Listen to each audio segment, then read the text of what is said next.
دعائی تب اثر کرتی ہے جب رب چاہے، تعلقات تب اثر کرتے ہیں جب رب چاہے۔ آپ کو کوئی چیز بھی اس وقت موافق آتی ہے جب اللہ چاہے، جب اللہ نہ چاہے، اللہ نہ جب چاہے۔ خواجہ حسن بصری رحمۃ اللہ علیہ فرماتے ہیں میں ایک بادشاہ سے ملنے گیا، مصر کے بادشاہ سے، وہ اپنے گاؤں گیا ہوا تھا، مجھے پیچھے جانے کا موقع ملا تو ایک قبر پہ کھڑا تھا بادشاہ۔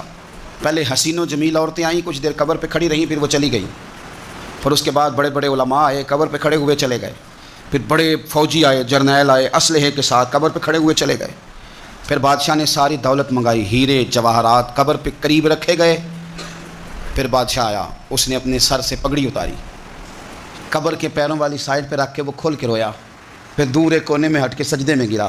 حضرت حسن بصری رحمۃ اللہ علیہ فرماتے ہیں میں نے کہا یہ ماجرا کیا ہے؟ تو کہا بادشاہ کا ایک ہی بیٹا تھا، بیمار ہو گیا، دنیا کے مہنگے مہنگے طبیب بلائے، ٹھیک نہ ہو سکا۔